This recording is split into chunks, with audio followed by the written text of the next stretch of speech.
prone. We know what he is. He's all about his efficiency when passing the ball. He's got a very good touch whenever he has to throw those spirals and over the top. And I think if you give him the right components and him and Arthur Smith, they're on the same page, maybe, just maybe, Pittsburgh could prove me wrong from here. So last week I had a really good cast of some great guests that were coming up on here, and we talked a lot about college football, and we are continuing to talk about it because I just cannot wait for this college football season. It's exciting, and the other thing is, too, we might get a chance to end up talking a little bit more about college basketball, the NIL, and the transfer portal. So joining us to talk more about that and Locked On with them Nebraska Huskers, here's Connor Happer here joining us on the show.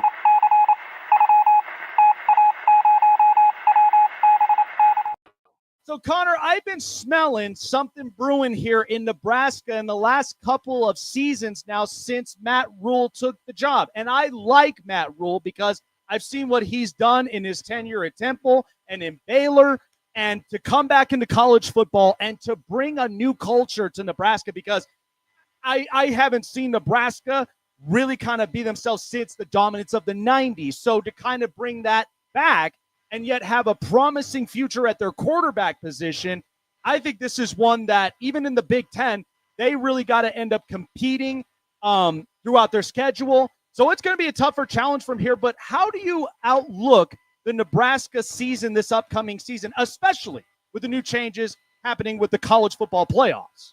Yeah, Jake, thanks for having me, first of all.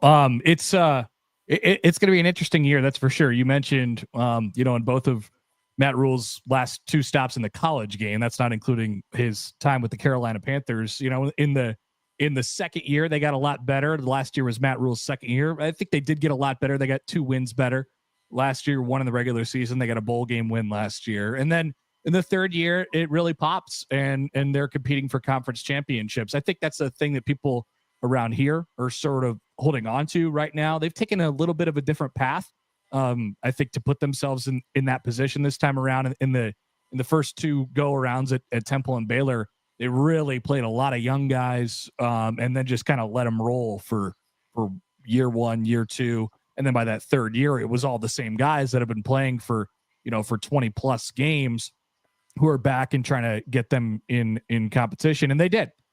This one's a little bit different. I think in the third year here at Nebraska, they've turned to the transfer portal quite a bit. Obviously, they got Dylan Raiola, you mentioned, at quarterback in his second year, and people have really high expectations for him, and he's a really talented player who they need to take a jump this year.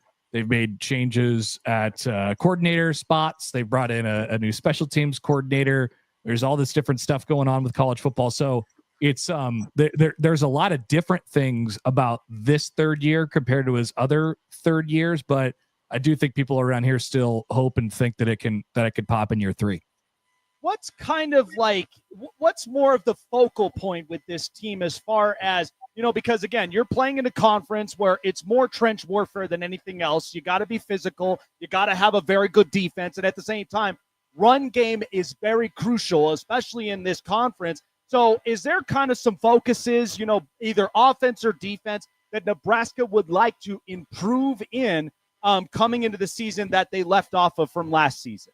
Yeah, they've been pretty defense heavy for the last 2 years, and I think a lot of that was probably due to their shortcomings on offense. The first year, Rhule brought in Jeff Sims, who came from Georgia Tech at the time, and it really just didn't work out at all. He was a turnover machine and ended up getting hurt, and it did not work out, and he ended up transferring out of the program and ended up being the backup. I believe he's the backup now at Arizona State.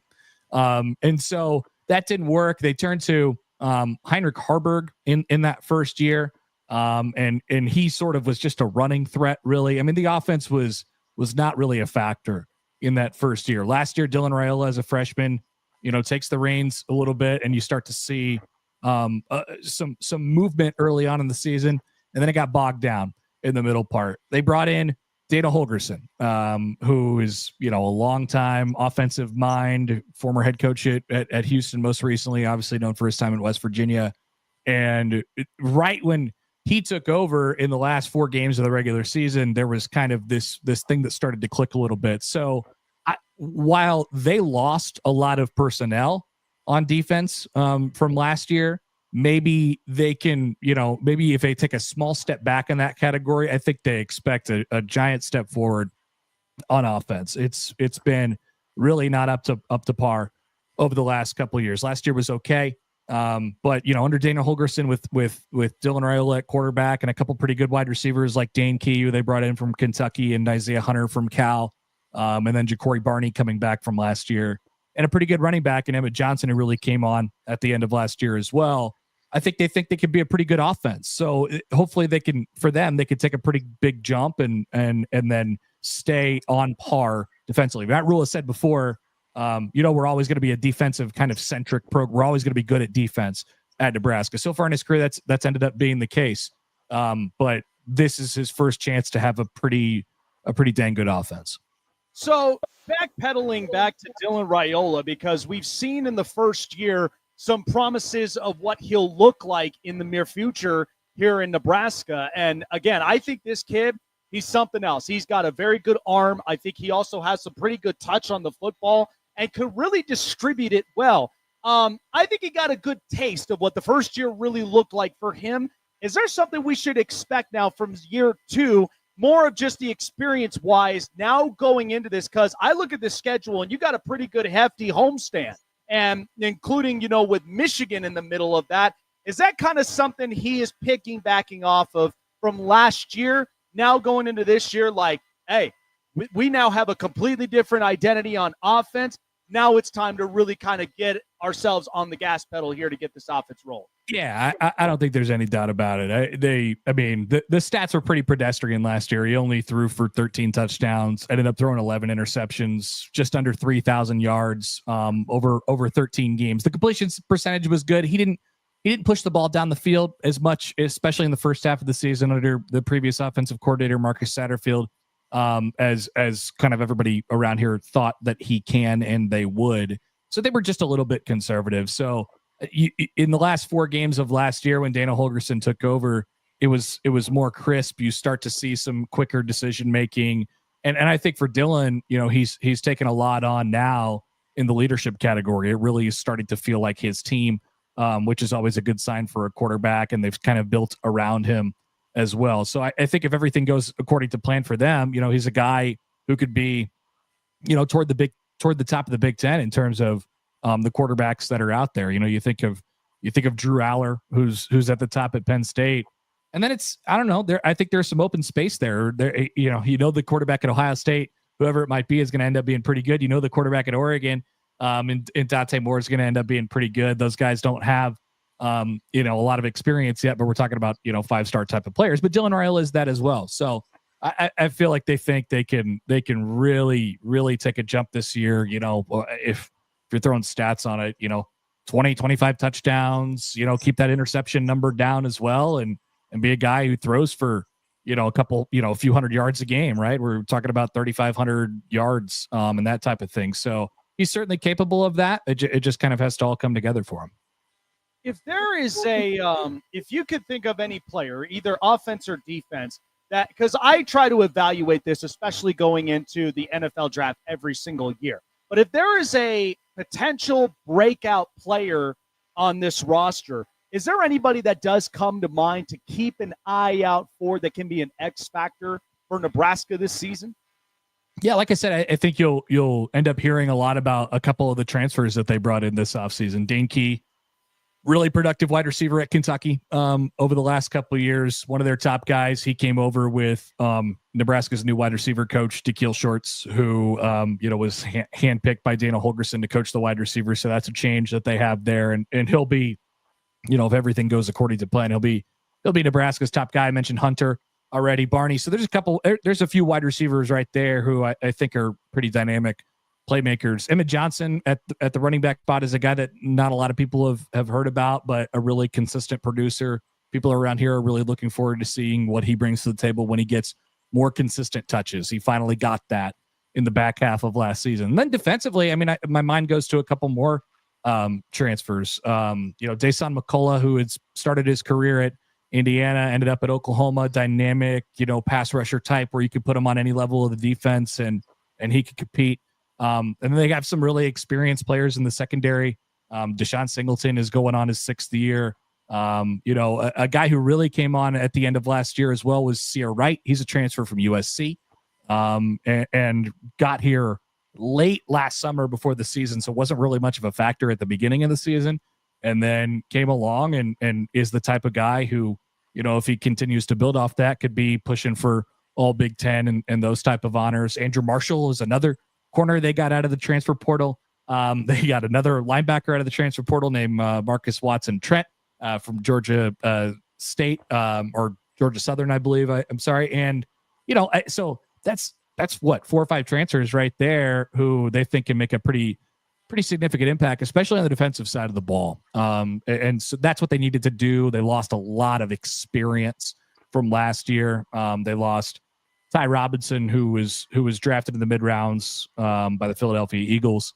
He was that kind of their guy last year, and they depended on him a lot. And Nash Hutmaker on the defensive line ended up, he's kicking around, for NFL training camps and stuff like that as well. So they'll lose a lot of that, kind of just steady veteran, leadership type of play. But I think the hope is on defense they can get a little bit more explosive, and those guys are going to be a big part of it. So looking at Nebraska's schedule, because I like I said, we mentioned before, you got a pretty hefty homestand between Cincinnati, Akron, Houston Christian, and then Michigan with their new quarterback, Bryce Underwood, and then with Michigan State. Then it gets interesting on the road with Maryland and Minnesota. But the other games, of course, too, you look at going up into Happy Valley against Penn State and then having to come back home against Iowa. Is there a game you're looking forward to in this year that could be a very pivotal factor for Nebraska, especially too, because now with the new college football playoffs bracket now, it's not going to matter with the conference bid now, because you're going to have your 4 best teams right from there. And then the 5 through 12, they're going to have to battle, basically just battle out from the bottom to the top to make their way into the national championship. So is there a game you're looking forward to, and why?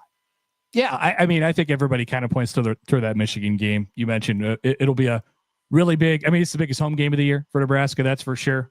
Michigan's trying to get off the mat a little bit from last year, even though their season ended really well with the win against Ohio State. But that's a talented team, and it could be Nebraska's chance to sort of re-announce itself. Maybe they're pushing for some top 25 votes at that point in time, or maybe they're in it, something like that. The first game of the year is the big roadblock to get to that point, and that game is against Cincinnati. It's at Arrowhead Stadium in Kansas City. There will be it's about a 3-hour drive from Omaha or Lincoln, so there will be about 60,000 probably Nebraska fans at the game, which will be a big advantage for them. So if they could get through that, I think you sort of, you look ahead, not to skip over Akron or Houston Christian, but I think Nebraska feels okay there.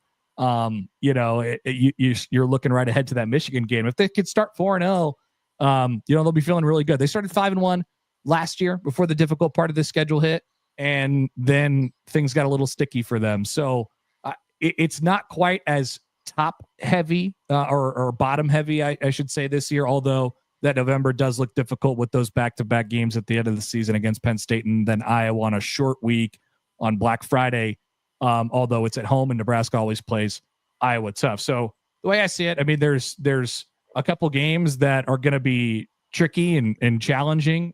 There's a lot of winnable ones, and then there's a couple like 50-50 games that are going to kind of decide where it ends up on the season. I think UCLA, they played them close last year. Minnesota's always been tough on Nebraska. And going to the East Coast to Maryland in early October is probably not a huge gimme either. So it's sort of a challenging, winding road through the conference this year. But for last year for them, it was sort of, you had your nice run up and then it got really hard when, early mid-October hit. This year, it's kind of spread out a little bit more even. So we'll see if they can bring it for 12 straight. So shifting over here to because you've covered Creighton basketball, and I will say this. I've been very impressed with this program in the last few years, and they have never ceased to amaze. And my big thing is because looking into the NIL and the transfer portal and looking at just the state of college basketball is, I mean, my birthday's in March. So every time when I look forward to March Madness, I always just love, not just the Cinderella stories, but I like the momentum of some of these big time programs that just have the pieces that can get them forward to a national title. So when I look at this with the NIL, I think what's interesting is the change from this season is because now you're starting to see a lot of these big name programs that we're seeing, obviously your Dukes, your North Carolinas, lots of them now that are starting to make the momentum push because to me personally, even when I watched, the NBA, I want to get to know these players, where they're from, and the programs up from here. So covering it here from Creighton, I mean, I think this program has been very, very solid. And we know watching the tournament, it was really interesting all the way up until the end. How do you outlook this Creighton basketball program? Because knowing now with the NIL and how challenging that can be, especially with these big name programs, is that kind of something that's been lingering in Creighton's mind where they know we got to get it done? We have these guys and we're trying to get our recruits. We're trying to get some of our transfer guys.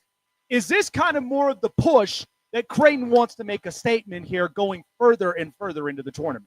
Yeah, I think that's pretty well said. They've done a pretty good job in the transfer portal. They've been able to build teams over the last 5 years around a really, really, an all-time great big man in their program in Ryan Kalkbrenner. So he's been the center of their defense, and last year he was the center of their offense as well. So you don't have him around anymore, and that's a big hit to what they do. But with that, after the season, Greg McDermott going into his 16th year, he announced that he was going to have a coach in waiting. He brought back Al Huss from High Point, and so he'll be leading Creighton, whether it's in a year or 2 years or 3 years, whatever it might be. But it's sooner rather than later at this point. And then Creighton really went out and they attacked the transfer portal. They got a pair of guys from Iowa, and Josh Dix and Owen Freeman, who they're really, really high on and they think can really flourish in their offense. A good transfer by the name of Nick Graves from Charlotte, who was a dynamic scorer and disher of the basketball last year, and an interesting kind of wing from Howard by the name of Blake Harper. Good player there. I mean, so, on top of the sort of core that they had left behind with young players like Jackson McAndrew and Ty Davis and Jason Green. And so they got a lot of guys who have been around, kind of understand it. And so it'll be interesting to see where the power dynamic goes and where the ball ends up, who ends up scoring. But they will have, I think probably from a national perspective, when you think about Creighton basketball, you think about, high octane offenses that are going to shoot the three pretty well. And over the last couple of years, it hasn't necessarily been that. It's been more about kind of some defense and individual playmaking, and they've done a good job in that category. But I think this team shapes up to be another dynamic offensive group that'll shoot the three at a high rate and really will get up and down the floor. They might be losing a little bit on defense without Kalkbrenner back there, but they're gonna really score it this year. They should be pretty competitive. So my final question for you before letting you go, and this is kind of something I meant to ask for someone that covers a lot of college basketball. And I mean, you've obviously covered, Nebraska and watching college football, right? And my big thing is I'm always excited for the college football season because I think the relationship between them and the NFL is just so king. We get players that get drafted every year, and these are guys that could either be day one starters or they'll be pivotal on the roster by the time that they make the 53-man roster, right? So it doesn't matter either position, whether offense, defense, or special teams. But when I look at college basketball, and the one big thing of it is that with this NIL and the transfer portal now, it's trying to shape up with keeping these guys to where they've got experience up and on their belts. Because when I watch the NBA, and I don't know if you've noticed this, but we are kind of getting into a position it's going to take a little bit of a weird turn. And I think part of this is there's this talk about face of the league, and there's talks about, these builds of some of these organizations. Like, I mean, I could automatically say like Washington and Charlotte. These are just like, they're these organizations that build the guys and then eventually become, a draft or trade packages for somebody that's going to want a guy that's going to be pivotal on the roster.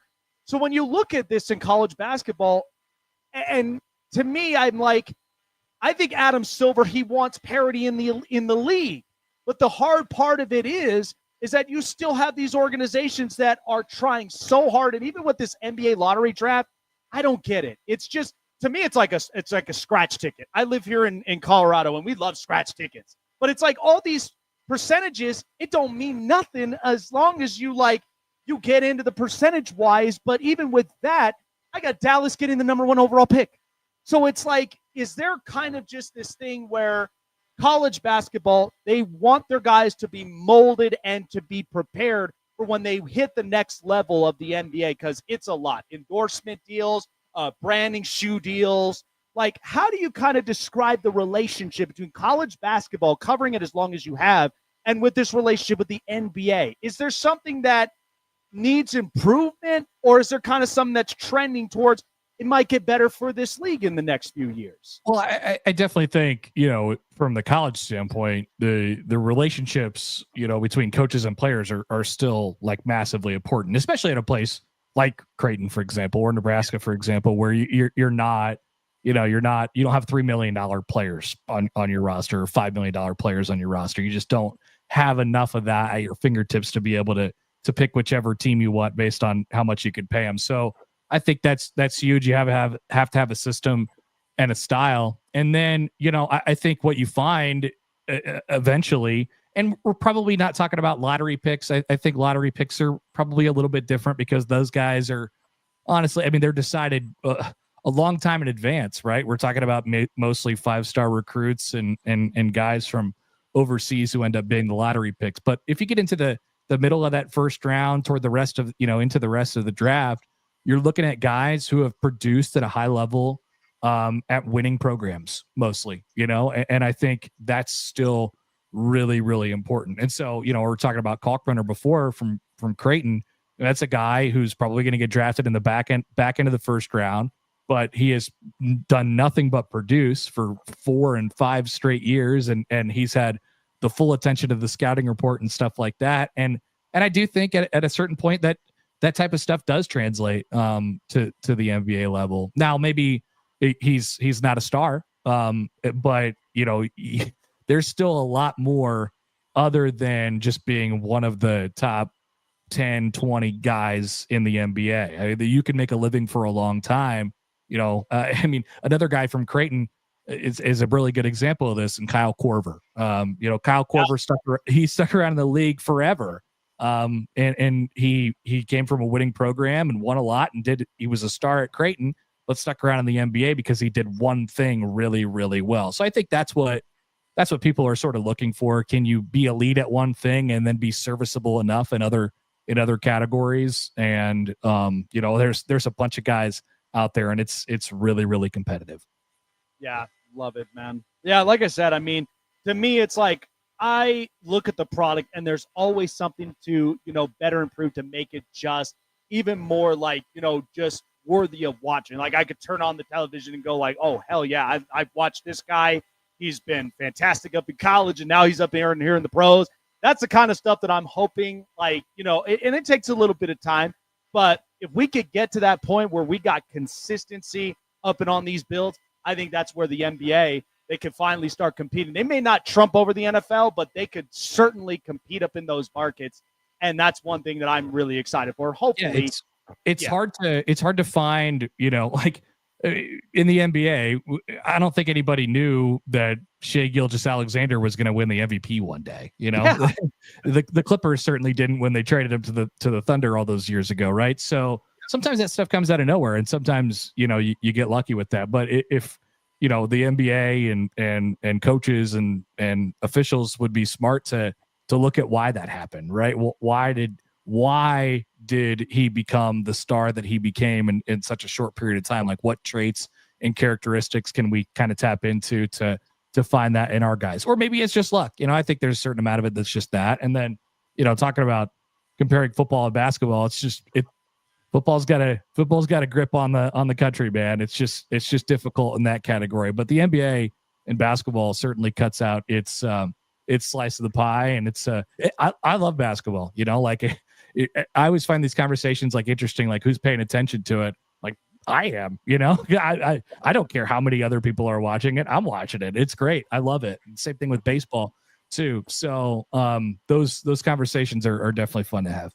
Oh, 100%, man. Absolutely. Love having you up and on the show, Connor. Where can people find you to get locked on the Cornhuskers this upcoming season, and also getting themselves closer into the Creighton program as well? Yeah, we got we're on the Locked On Nebraska podcast, which you could find on YouTube or any podcasting platform, and then my daily sports talk show is on 1620 The Zone in Omaha. That show's on YouTube and whatever podcast platform you want as well. If you're on the internet, we'll be there, and it'll come to you. There you go. All righty, tap on in, guys. Connor, appreciate you for coming on by, man. Good luck in the up and coming season, because I am just full of excitement for the college football season, man. Good luck to those Nebraska Cornhuskers. I think Dylan Raiola, he is the real deal, so I'm excited to see what he does here up in year 2. Appreciate you for coming on by. Enjoy the rest of the week, and we'll see you soon. Thanks, Jake. Thanks for having me. You bet. Yeah,